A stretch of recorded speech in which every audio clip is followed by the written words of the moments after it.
মুহিবুল্লাহ বাবনগরী হাফিজাহুল্লাহর ডাকে আয়োজিত আজকের এই বিশাল সংবর্ধনা সভার মুহতারাম সভাপতি, উপস্থিত মুসলিম উলামায়ে কেরাম, আমার সামনে উপবিষ্ট দিন দরদি, ইসলাম দরদি, দেশপ্রেমিক তৌহিদি জনতা, আজকে বাংলাদেশে এমন একটি মুহূর্তে আমরা এই সম্মেলন করতে যাচ্ছি যখন বাংলাদেশের শিক্ষা ব্যবস্থার উপর ব্রাহ্মণ্যবাদী শক্তি আক্রমণ করছে, বাংলাদেশের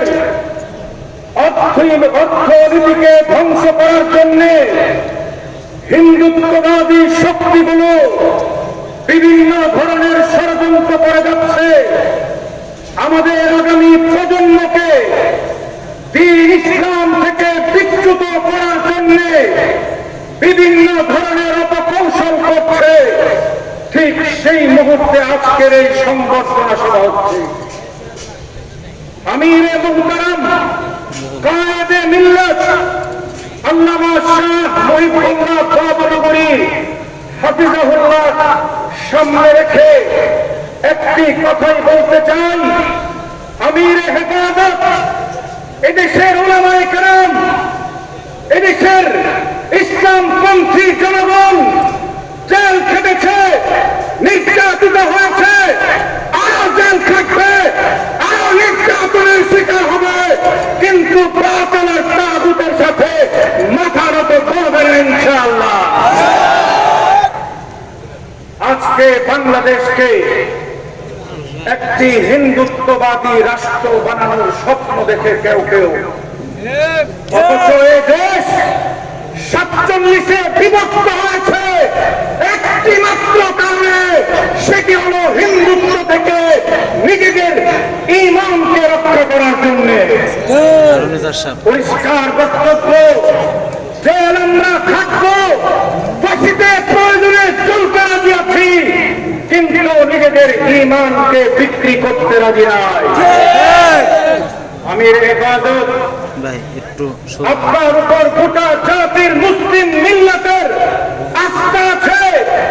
আপনি কর্মসূচি ঘোষণা করবেন, এদেশের ইসলামপন্থী জনতার প্রাণের রাহবার আল্লামা মামুনুল হকের নেতৃত্বে এদেশের নওজোয়ান উলামায়ে কেরাম, নওজোয়ান হেফাজত নেতৃবৃন্দ নিজেদের জান কুরবানের জন্য প্রস্তুত আছে। আপনারা কি আমিরে হেফাজতের নির্দেশে নিজের জীবন কুরবান করার জন্য প্রস্তুত আছেন? ইনশাআল্লাহ। আমিরে হেফাজত আজকে ব্রাহ্মণ্যবাদী শক্তির সাথে কোনো আপোষ নাই। পরিষ্কার কথা, যারা ইসলামী লেবাস ধারণ করে এই তাগুতের সাথে আপোষ করবে, তাদের সাথে আমাদের কোনো আপোষ নাই। আল্লাহ আমাদেরকে তৌফিক দান করুন। প্রয়োজন হলো সীসা ঢালা ঐক্যের, প্রয়োজন হলো নিজেদের ভিন্ন ভিন্ন ফিকিরকে এক মারকাজে এনে এক ফিকিরে একীভূত করা। আমরা ভিন্ন ভিন্ন ফিকির করি, নিজেদের ফিকিরটাকে শ্রেষ্ঠ ফিকির মনে করি না। আমার ফিকিরকে সবার সাথে ঐক্যবদ্ধ করে যদি আমি কাজ করতে পারি, আমার মধ্যে তাহলে প্রকৃত উন্নয়নের প্রতি দরদ আছে। যারা নিজেদের ফিকিরকে শ্রেষ্ঠ ফিকির মনে করেন, তাদের দিয়া কাজ হবে না, এটা ইতিহাস বলে। আমরা আশা করব আগামী দিনে ঐক্যবদ্ধ সীসাঢালা প্রাচীরের নেই আন্দোলন সংগ্রাম চলবে। সেই আন্দোলনের মধ্য দিয়ে এই ভূখণ্ডে ইমারতে ইসলামিয়া প্রতিষ্ঠিত হবে।